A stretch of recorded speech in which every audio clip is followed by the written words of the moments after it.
The next level is perception, okay? Let me tell you one thing. Things that are perceived to be scarce, things that are perceived to be rare, things that are perceived to be things that we just can't get every single day that aren't always at our disposal are always going to be perceived as being far more special than things that are, you know? So basically, when she calls you every single day and you pick up the phone as soon as she calls you, when you're always there to do that favor for her every single time she asks you to do it, when you sit there and you're the most obedient, the most submissive, you agree with everything that she says automatically, you're basically showing that your time is unvaluable. So you're basically showing that since you're there for her every single day, you're always at her disposal. She's able to tell you to do this, or that, and you simply just do it because you have nothing better to do. She's going to assume that your time is unvaluable, while the other person that she can't even get to do anything for, except for maybe once every blue moon, she's going to assume that that person is the most special person ever. See, us as humans perceive things that are rare, or that's perceived to be rare, things that are perceived to be scarce, as more valuable than they actually are. Let me tell you how the diamond industry basically just finesses us to buy these things that aren't actually rare. Diamonds themselves aren't actually rare, but what the diamond suppliers do is they introduce a limited supply into the market at one time, a very limited supply, raise the prices to the fucking moon, and basically signals to the consumer that, okay, we have this small amount of this product at this high of a price, basically signaling that this thing that we have is special. It makes the consumer think, pause, you think that, pause. Damn, those diamonds are going for like 2,000, 5,000, 10,000. And if I rock those diamonds, I'm him too. I should buy those jeans. So basically what the diamond industry is doing is that they're introducing a limited supply of something, attempting to get a high demand for that limited supply while only giving tiny bits of it and basically just controlling the market artificially and making it seem like their product is that more special in the eyes of the consumer. Now you need to understand that you're a product also, and you're basically trying to sell something to the consumer. Now what you cannot do is just make yourself seem like an everyday commodity, but you need to make yourself be perceived as an expensive commodity. An aspect of an expensive commodity is 1, rarity, 2, exclusion, 3, the allure of luxury. And the allure of luxury isn't going to be there unless what?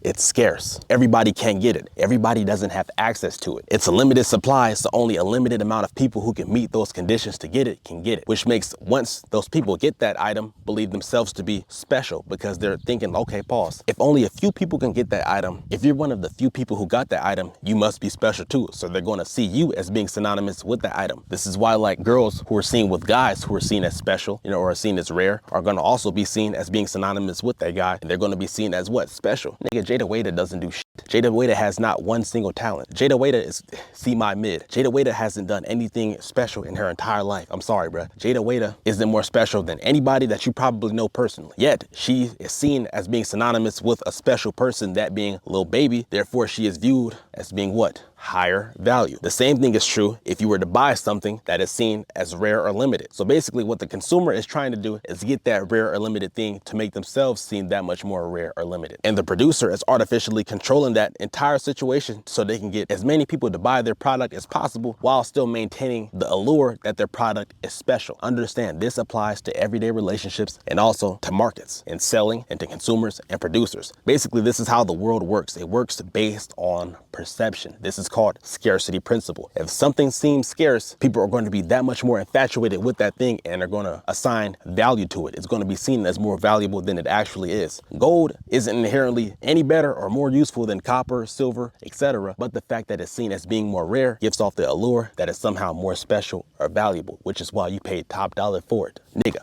Raising Cane's, Chick-fil-A, Five Guys taste better than the food at most 5-star restaurants, but the fact that it's so much barriers just to be able to sit there and get the food, the fact that the food costs that much, the fact that you have to make a reservation to get there, the fact that you have to go through all this shit just to eat at this rare 5-star restaurant is going to give off the allure that that food is actually special. Now that food has probably more calories in it, the food doesn't taste nearly as good, and you have to just sit there at some cold ass restaurant with your family and you have to pay top dollar for that meal, all because it gives off the allure that it's somehow special. Everybody is trying to will perception except for you. You're simply just the consumer of perception, but you need to begin to become the producer of perception. Balenciaga shirts, we could just keep fucking going all day. Balenciaga shirts have no more function than another $10 shirt because they were both made with the exact same materials, but the fact is that Balenciaga produces a very limited supply of their product. They put it at an extremely high price to give off the allure that what they're selling is special. They make their product extremely difficult to buy because they're only going to sell it in a very limited amount of places. So their product sells out fast, which gives off the allure that what, damn, their product is in high demand. They pay a celebrity to wear their product out in the street. Their product is now going to be seen as being synonymous with that celebrity. So their product is going to seem special. That's going to make people think, oh shit, if I get that product too, I'm going to be seen as special also. So it's going to make an even higher demand while there's only a very limited supply. This is why the people that resell Balenciaga wear can sell it for more than what they bought it for, even though they bought it for an unfair fucking price, because that shit is expensive as shit. But what they're able to sell is the perception of value, which is what Balenciaga is doing at the top, and which is what resellers are doing once they buy it themselves. Everybody's trying to use perception to influence those things around them. Nigga, Balenciaga can put a Balenciaga symbol on 2 trash bags and put them motherfuckers on your feet. And if they sell them at a high price, and if they get enough celebrities to wear them, and if they get enough people to perceive their product as being valuable, then people are literally going to buy them, because what people are buying isn't functionality nor even comfortability. What they're trying to do is buy something perceived to be special. They're trying to buy rarity. They're trying to buy that thing that everybody else doesn't have. If everybody has it, it becomes that much more unvaluable. But if nobody has it, and if you're the only person that has it, it's seen as being that much more rare. We associate things that are rare with being valuable. Therefore, if you're always giving your time to somebody, they're going to associate your time with being what? Unfucking valuable. But if somebody else gives their time out on an unpredictable schedule, very fucking rarely they're going to associate that person's time with being what? Special. So if you fucking wield yourself like Balenciaga versus somebody else who wills themselves like random Nike shirts, you're going to be perceived like Balenciaga, while that person will be perceived as a regular Nike shirt. Even if that regular Nike shirt is more comfortable, has more functions to it, has dry fit, feels good, you can go to the fucking gym with that shit. Balenciaga shirt, that motherfucker go rip, you fucking. But the fact that it's seen as being that much more special is why you buy it in the first place. Nigga, water is literally essential to our survival, and diamonds and water both come from the earth. Yet you're willing to pay top dollar for diamonds, yet get mad once water costs $3 because you're able to get it every single day. It's always at your exposure, and those diamonds are seen as rare, which is why you're willing to pay top dollar for it, yet water is literally essential to your survival. If this doesn't tell you that perception is everything, that I don't know what the fuck to tell you at this point. You're willing to pay that much for diamonds, which have basically no function except for to make you seem like you're of higher status, versus water, which you literally need to survive. You can't even live without it. Yet you will complain about buying water, but never about buying diamonds. If a nigga bought you some diamonds tomorrow, you'll be the happiest person of all time. You'll treat you, man, you probably cry if that person bought you some diamonds. Girls literally ask for wedding rings with diamonds on it. Yet if somebody was to give them a water bottle, which is way more essential for their survival, they will be pissed the fuck off, because people perceive things that are rare to be that much more valuable, even if the thing that's rare is of less importance, objectively speaking, than the thing that's seen as just excessive. This is why you can't oversaturate the market. When I was a kid, retro Jordans were basically like Balenciagas, yo, because what Nike would do is basically only drop a few retro Jordans per year, but every single time they dropped them, they'd introduce a very small supply into a very limited amount of places, right? To the point that in order for you to be able to buy these retros, you'd have to stay in line all fucking night to even have a chance. You'd have to risk dying, because people would die there every single time. Somebody was trying to rob you every single time. But they understood that if they bought those retros, they would be seen like they were the shit. But guess what happened? Nike got greedy. They said, you know what? Since people keep buying these retros and there's such a high demand for this limited supply, let's just oversaturate the market. Let's just put these joints in Foot Locker. Let's just put these joints in Champs. Let's put these joints in every single store. And then it got to a point to where you no longer had to genuinely try in order to actually buy those Jordan retros. You can walk in any store and get them. And that made the Jordan retros what? Less valuable. They started making jokes like, yo, these retros are sitting on them shelves like some fucking ducks. These motherfuckers is weak. Y'all niggas are paying top dollar for these garbage retros that everybody has. I remember I went to school. I thought I was cool with my Legend Blues, and I seen some, yo, like, I'm not even about to say,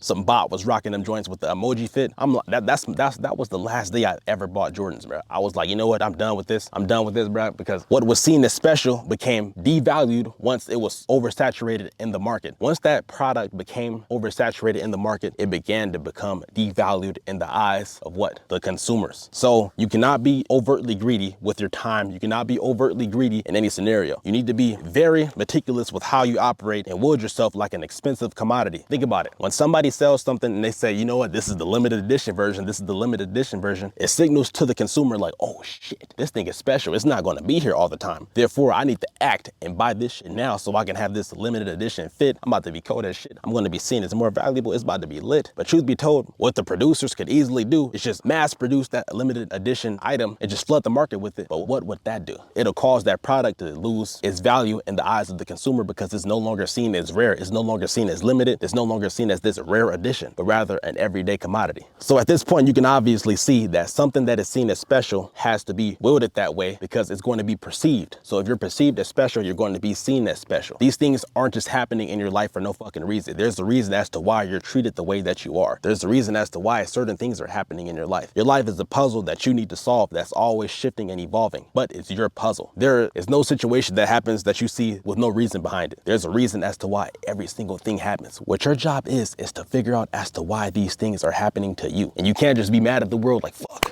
why is this shit happening to me? This just sucks. No, nigga. You have a job to solve your own puzzle. And once you solve that puzzle, you can help other people solve theirs. Or else you would just always be a victim and just another consumer lost in the matrix like a fucking idiot. I would keep going, bruh. I would just keep going all day until you fucking figure it the fuck out. All right, at my university, there's clubs out there, right? Now, every single night, each club has one narrow ass line to it, right? Narrow as shit, to the point that only one person can fit. No, two people can't fit together side by side. Only one person can fit in there. They make it that narrow, but they do this for a reason. Now, what they easily can do is just put their 4 security guards that they already have in 4 different places, have 4 different lines, and have 2 people sit side by side in each line so that it's way easier for everybody to get in. This is going to be way easier for everybody involved. It's not going to be some hassle. It's going to be far more efficient, and everybody is going to be able to get in and out of the club in a fucking jiffy. But what they're trying to do is wield perception. They understand that if you walk by and if you see a long ass line full of 100 people versus 4 lines with only 25 people in them, you're going to probably think, yeah, this club's semi-popping. Versus if you see a long ass line with 100 people, you're going to think, holy shit, this club is lit. Why is everybody always standing out here trying to get in there? This club must be crazy. So what they're doing is wielding perception at the expense of their own what? Efficiency. They understand that perception is more valuable than even efficiency. So if they can be perceived to be special, even at the cost of their own efficiency in their own club, they'll do so because they understand this is the way towards victory. So they understand that there are certain conditions that need to be met. One condition is that their product has to be at the very least semi-good. At the very least semi-good. But more importantly, their product needs to be perceived to be fucking fantastic. So they have to come up with ways in order to wield perception to the people all around, the people viewing this shit. So I've been saying all this to tell you everything is seen as a package deal, whether it be your words, whether it be your actions, whether it be your validation, whether it be you yourself, whether it be how you look. Everything is seen as a package deal. If you exude confidence when you're talking to somebody, they're going to assume, oh shit, this person must be special. So their brain is literally going to rewire how your looks look to them, and they're most likely going to find you more attractive. This is called the halo effect. If the girl sees one special trait about you, all the other traits are going to skyrocket in her head because of that reason. Many of y'all niggas are fucking stupid. Y'all say, oh man, I wouldn't want to be with some gold digger. Why would I want a girl after I get rich? Hey, dumbass. You got to understand, attraction isn't logical. Attraction is entirely emotional. You know, you don't see attraction, you feel attraction. So once they see you as being high status or being synonymous with that money, they are literally going to find you attractive. They're going to say, oh shit, this nigga looks fantastic. I actually want to be with this person. This is why somebody like Kodak Black, DJ Khaled, Pete Davidson, all these fugly individuals can look fantastic from the eyes of what the consumers. Why is that? Because they're seen as a package deal with everything that they have, and they're going to be perceived to be attractive because they have some special trait about them, which causes the girl to rewire their perception of them subconsciously and perceive them to be attractive. Think about it. If women were biologically designed, let's say in early human days, to only go for looks in isolation versus somebody who was competent, smart, and actually has things that can actually ensure her survival, this will be the worst survival trait of all fucking time. So they literally have to be designed to be attracted to somebody if they have all these other traits, even if they look kind of fugly. It's going to cause them to rewire their own perception of them, perceiving them to be what? Attractive. To what? Ensure their survival. Versus this nigga who has only looks in isolation, but is unconfident, lame, can't talk, can't do anything right. It's going to be perceived to be whack. So all of you niggas who are just so focused on looks maxing, hey, y'all are cooked, bro. Like y'all are actually cooked, because looks alone won't get you that far. It'll get you almost in the door. It'll get you peeking through the fucking window, but they'll knock your dumb ass right back out once you say a word. The person with status will always beat the person with looks 100% of the time. Kodak Black can take any nigga's girlfriend who looks like, I don't know, what's the nigga name from Titanic? You look perfect. I told you, the brain isn't going to logically assess whether or not somebody is attractive by trying to figure out all these things in a damn instant. It has to use certain shortcuts. So those shortcuts are going to perceive the certain signs that you're exuding for whether or not you're attractive to somebody. You can literally be unattractive to somebody today and like top 5 most attractive people that they've ever seen tomorrow. It's that crazy. But it all is about perception. If you understand that perception is involved in attraction, you understand that it's not even that personal. Like, it's not even that crazy. If I just wield my perception right, I can literally be seen as attractive by anybody. There's obviously some fixed traits that they find to be attractive, but those things are all being influenced by this other package of things which are way more important than those fixed traits, because those things ensure their survival to a far more substantial degree. So anybody who's so lost in those looks, Maxie, you're just going to always be a loser, because with your eyes so focused on the heavens, you didn't focus at the flowers at your fucking feet. And you had the ability to create a beautiful garden, yet you looked at what everybody else had and what you didn't, and just decided that you were going to stay in this confined zone. But you didn't realize that you had this infinite potential around you. Like my nigga Musashi said, bro, like they said in Vagabond, swimming in the middle of the ocean, you couldn't truly see how vast it was. The ocean is very vast, and you literally can do whatever you want to do. Your options are limitless. There's limitless variables, but what you need to come to the conclusion of is that the world isn't how you want it to be. You either adapt, you either figure out what you want to be, you either figure out how you want to be, or you're going to be absolutely cooked. So Mr. Nice Guy, who was conditioned to believe that he'd get a golden star by being the most submissive guy in the world, you're going to be cooked, and your entire bloodline is going to be cooked if you have the chance to make one, unless you change that mindset. But if you do, you can have a beautiful life also.